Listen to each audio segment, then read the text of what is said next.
They will not allow me to go home," begins the haunting diary that Mary Eustace Pingilly wrote while locked up in the St. John Lunatic Asylum, Canada's first ever mental health institution. She wrote vividly in a secret diary about her experiences as a patient in the asylum in the 1880s, which she later published into a book. After her release, she became a high-profile and outspoken advocate for reforming how mental health was treated in both Canada and the United States. You're listening to Backyard History, the hidden stories that happened in your own backyard, the podcast version of the weekly history column running in newspapers across the Maritimes, with your host and author, Andrew McLean.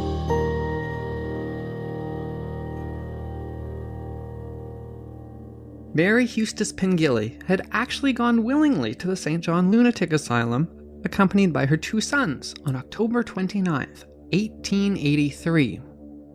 While she was in the asylum, Mary kept a secret diary, which she tucked away in her mattress to hide. In it, she wrote, "I thought I was perfectly safe here.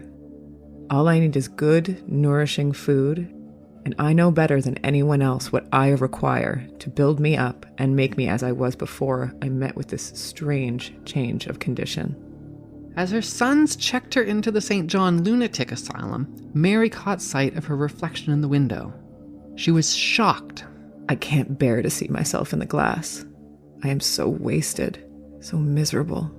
My poor boys. No wonder you look so sad to see your mother looking so badly." Immediately after her sons departed the asylum, leaving Mary there, she had her first meeting with the doctor. She explained to him that all she needed was some food and some rest so that she could recuperate.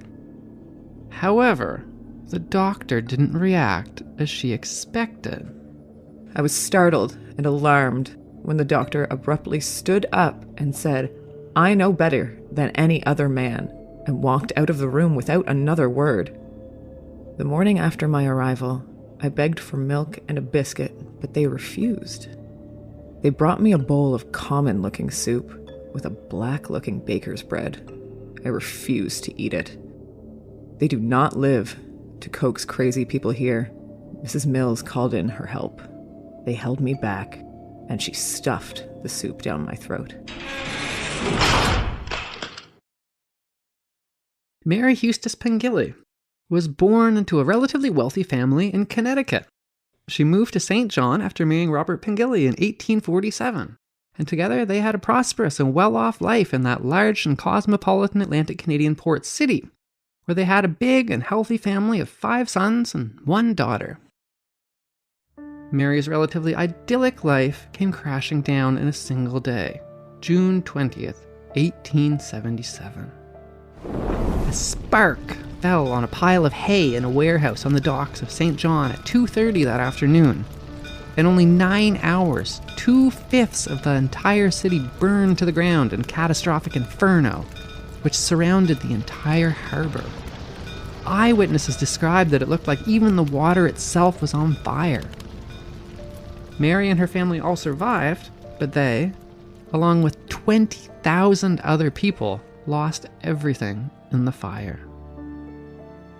This was before insurance became mainstream, and in the months after the fire, one by one of her suddenly destitute and impoverished family members dispersed, either going to Western Canada or to the United States to look for work. Mary herself moved to Massachusetts to look for work, and her daughter Clara followed her there shortly after. In 1882, Mary's only daughter Clara died. Mary wrote about those events in her secret diary while in the asylum. 2 years ago, I was watching by the bedside of my dying child. Everyone loved her, for she had a loving heart and a nature so full of sunshine she could not be unhappy. Her teacher brought me 2 large bouquets from her schoolmates. The boarders in our building brought flowers also. Dear Laurel, the blind child in the boarding building who Clara took for walks, arranged vines and woven flowers around her face, and said, "I will never know a truer friend than the one who lies here." I know she was so fond of flowers. This is the least I can do. My tears unbidden flow. Why do I go back in memory to those sorrowful days? I cared not for the flowers. I only knew her loving heart was stilled in death, and I was now left alone. After her daughter's funeral, she abruptly disappeared, returning to St. John without telling anyone. She described in her secret diary her emotional state at that time. My hands would not remain folded or my brain idle. I was much alone, engaged in writing a book on the laws of health. I became so absorbed in my work that I forgot to eat. After days, I seemed to think I had done some wrong. Angel voices whispered I must fast and pray. I fasted 8 days. I wasted to a shadow. I sang to myself. I wept and wished to die. One of her 5 adult sons, Louis, took the train up from Boston to St. John to search for his 60-year-old mother. He was joined there by his brother Thomas, who owned a little shop in St. John. Thomas joined the search for his mother despite being rather busy at the time. He was running as a candidate in his first ever election campaign, seeking to become an alderman, which means a city councillor. The 2 sons found their mother in a decrepit and filthy St. John boarding house in October of 1883. She had no heat, no food, and was completely alone. Mary wrote that at first she tried to send her sons away. I told them to nail up the doors and leave me there. My poor boys. How worried they must have been. They watched me night and day, alternatively. Tom fell asleep in my rocking chair. How often I've wished for that rocking chair since I came here. The sons brought a doctor to see her. Mary was argumentative, declaring that the angels, meaning the voices she was hearing, would protect her and that she must continue her fast. The sons and the doctor tricked her into eating toast and tea by pretending it was the bread and wine of communion. When she had some food, the first she'd eaten in over a week, she seemed to calm somewhat. Aware that she needed help, she rather begrudgingly agreed to be checked into the St. John Lunatic Asylum, a massive, towering, gray building perched on a hill on the far side of town. Her sons dressed her and carried her out of the cold and filthy boarding house. My sons carried me in their arms like I had carried them as babies. They lifted me into the carriage. I looked so badly. After we were on our way, I began to feel happy. I was so happy I was with my sons. I thought of going home. I thought I was going home to see my friends. The voices of the angels whispered to me, "Keep hold of your sons. Keep them close and you will be safe." I sang. But her sons weren't taking Mary home. They were taking her to the St. John Lunatic Asylum. The St. John Lunatic Asylum was the first ever asylum in all of Canada. It had been built 50 years earlier with the highest ideals in mind by a progressive and well-meaning young doctor named George Peters. Dr. Peters had actually been born and raised in St. John, but when he studied medicine in Edinburgh, in Scotland, he became acquainted with the cutting edge of the most humane psychiatry in Europe at the time. However, at that time, the big debate in psychiatry was whether or not those considered medically insane should be locked in dungeons, beaten, and then left chained to walls for their entire lives. The cutting edge of progressive new ideas in psychiatry at the time, and these are the ones which Dr. Peters came to believe in, were then making what was at the time the extremely controversial argument that perhaps chaining up people who were experiencing mental health struggles was maybe not that good for their mental health. These new and progressive doctors were experimenting with bold new ways of treating mental health struggles, which was basically to not chain up patients. However, This was exactly the state that Dr. Peters found patients in 1836 when he returned home from Scotland and he toured the St. John Almshouse. There, he was horrified to find patients being mixed with criminals. In an angry letter to the province's government, he described how patients were restrained with chains, and he wrote that some of them were perfectly naked and in a state of filth. It was pressure from Dr. Peters that led to the establishment of the St. John Lunatic Asylum, which was the first ever mental health treatment center in all of Canada. It was based on progressive principles of compassion and leniency, and it might be best described as an effort to allow the patients into a relaxed state rather than a medical intervention. Peters' contemporaries didn't think that what he was doing at the asylum was really even medical practice. He generally avoided giving patients drugs at all, and he generally tried to give patients the freedom and the mental space to allow them to get better on their own. His goal was to get patients out of their homes and away from the places that caused them the stress, which had caused the mental health issues, and to allow them the time and the space to recuperate. Dr. Peters called it the humane method.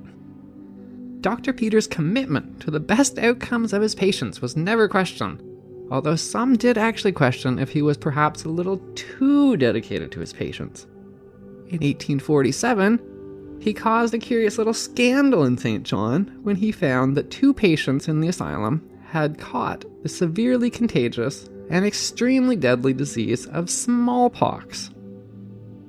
Dr. Peters' solution to not infect the rest of the asylum with smallpox was to take these 2 patients who had it to his house in St. John's suburb of Lancaster to recover, so not to put the other patients at risk. His neighbors were furious. The problem, though, wasn't that anybody didn't have good intentions. It was that right from the very start, the asylum was drastically overcrowded and seriously underfunded. Right from the beginning, it was home to 284 people in a building that was only built to house 200. It was critically short-staffed and lacking money from the government. The deterioration of conditions in the asylum only got worse after Dr. Peters' death under his hand-picked successor, Dr. John Waddell. Waddell replaced the humane treatment with the moral treatment. During Dr. Waddell's 27 years as superintendent, the asylum became overcrowded and subject of allegations of mistreatment. Notably, Dr. Waddell also brought back what he called medical restraints, arguing that sometimes they had to be applied for the good of the patient. Some drugs also began to be used then, mostly tranquilizers and purgatives, to control the patients.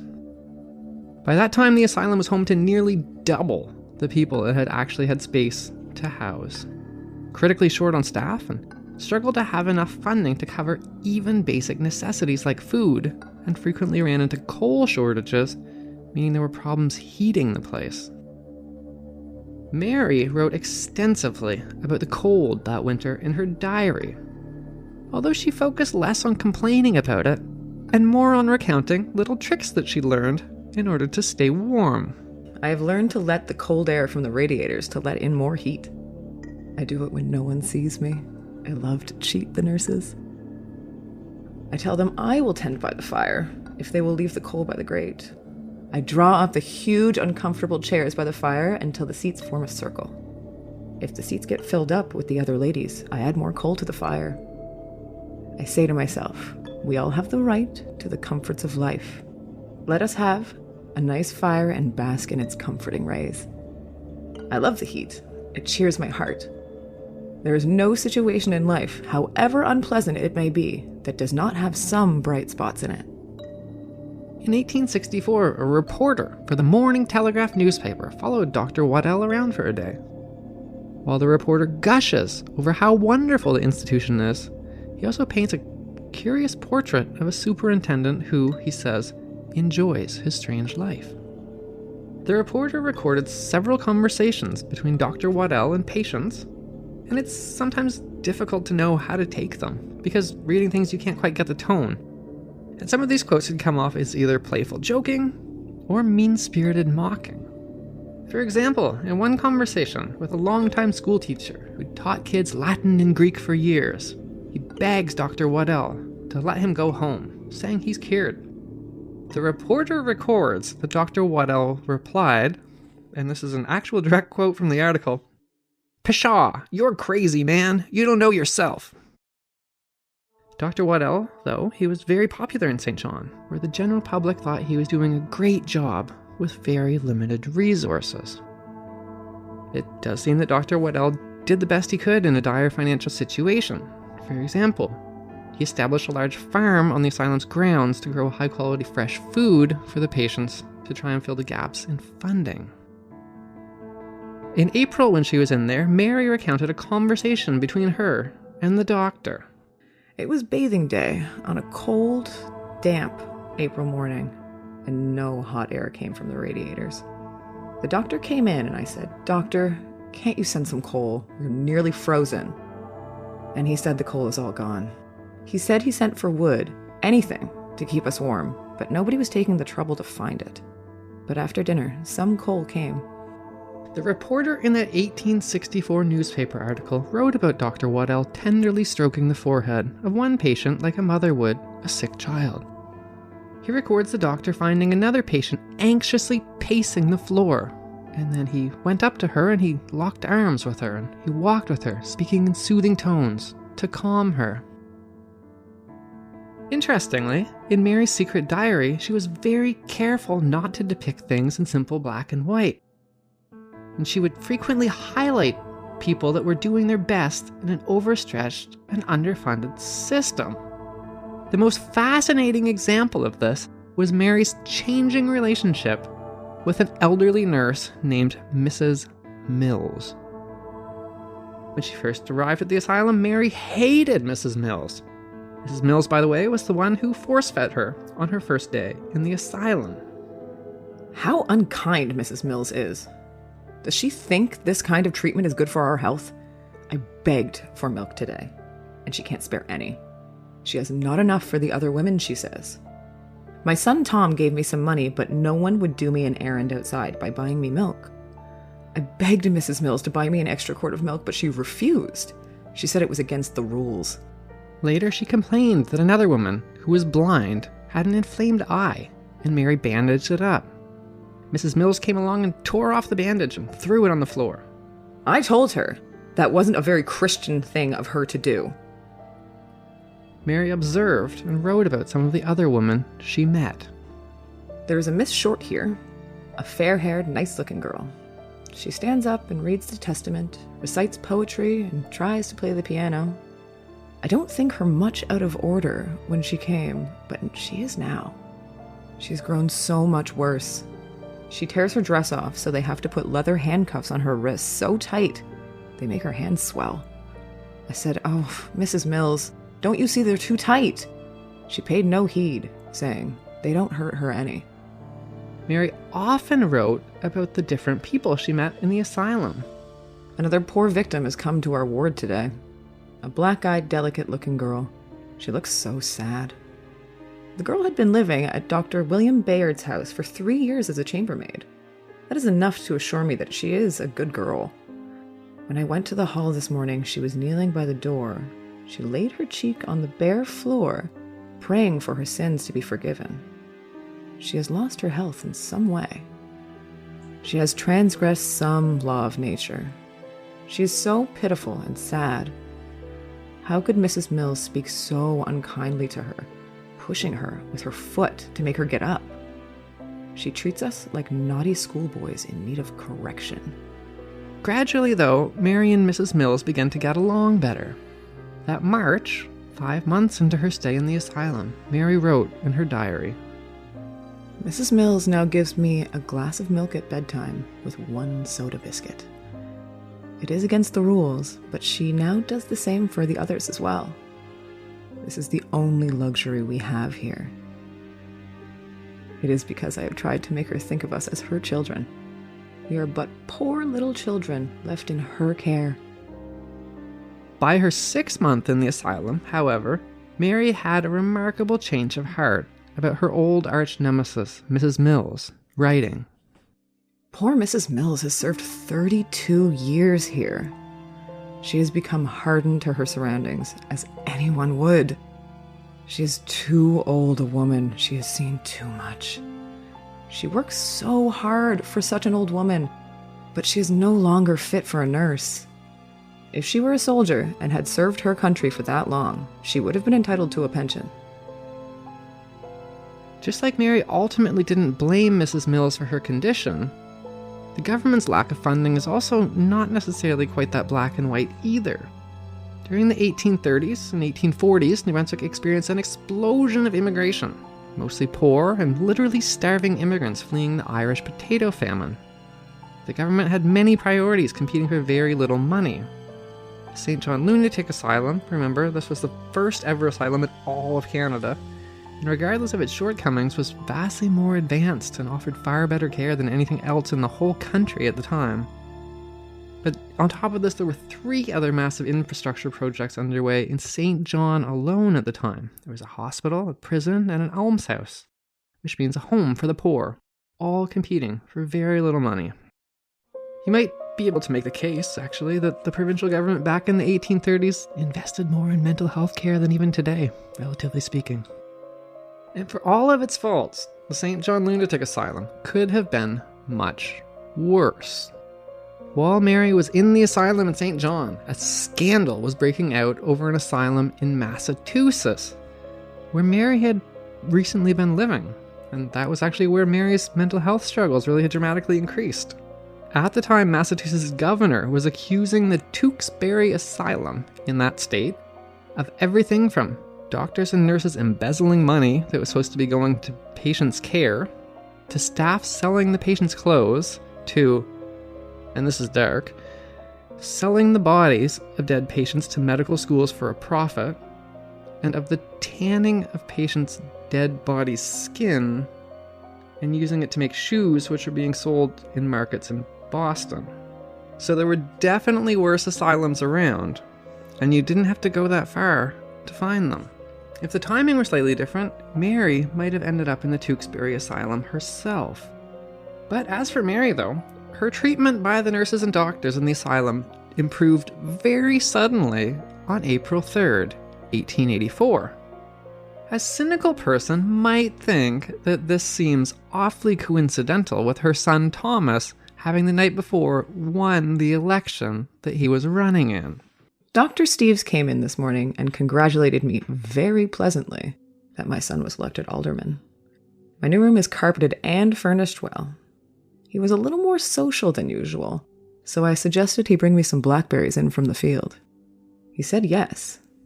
He would send some of his men out to the farm and get some, and he left as pleasant as he came. That was the first time he ever left me without refusing a request. I suppose he thinks I've forgotten all of the doings of this past winter, and that I would not dare to say anything against such a mighty man as he is. He thought I thought him a perfect gentleman, which he is not. I am glad I have taken this diary down in black and white so as not to forget the wrongs of the province and the wrongs of those poor, neglected women, of which I am one. My indignation overcomes me. Alderman Thomas and the doctors met about releasing Mary soon after. It's important to note, though, that Mary was never a prisoner. On the contrary, Thomas had been paying the exorbitant price of a whopping $5 a month to keep her there, in the hopes that his mother would get better. Some of the patients may have been there on compassionate grounds for free, but most of them would have been paying a sliding scale of fees to be at what was, for the time, one of the finest specialized care facilities in the country. On April 30th, Mary was released. She was taken away so quickly, she didn't even have time to say goodbye to the other patients that she had befriended while in the asylum. The young nurses, however, gathered by the front doors to bid her farewell. After departing the asylum, she went to the St. John Hotel, which the asylum overlooked on a hill. Mary wrote in her diary, I'm free at last. Seated in my own room in the hotel, I look at that prison on the hill. While in there, she almost immediately met another hotel guest who had also been in the St. John Lunatic Asylum. He was a young man who looked as if he was going to die. He lay back in his chair, looking so sad. "If I should live 100 years, I should never get that hospital off my mind," were his words. A disagreeable, unkind nurse, a cold ward, and miserable food. His words touched my heart, for my experiences had been so similar to his, and I could never forget them. Mary dedicated the rest of her life to improving conditions in asylums. She met with New Brunswick's leading politicians, like the Attorney General and Governor Wilmot, to discuss changes to mental health care, and she traveled all over Canada and the United States advocating for better treatment of those struggling with their mental health. In 1885, she had the secret diary that she'd written while in the asylum published as a book called Diary Written in the Provincial Lunatic Asylum. Mary Eustace Pingilly ended the book by directly addressing her audience, that means you, and asking something of them. I was anxious to right the wrongs suffered by those poor, feeble women that I had left behind in the asylum. I was anxious to right their wrongs. I am sorry to say we are not all perfect. Surely there are some among you readers who can apply some of this weakness of the mind to yourselves. Perhaps some of your friends believe you to be insane on some subject. Rise up in your own strength, the strength you have in yourselves. We cannot allow our fellow sisters and our fellow brothers to be neglected by those who cannot understand the weaknesses that misfortune can bring to the mind of any of us. The public must protect, with kindness and hospitality, the weak.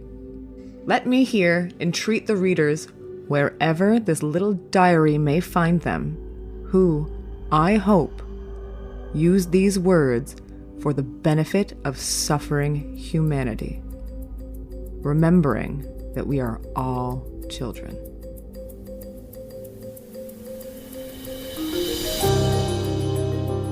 That was Backyard History with your host, Andrew McLean. Thanks for listening, and stay tuned for another hidden story that happened in your own backyard.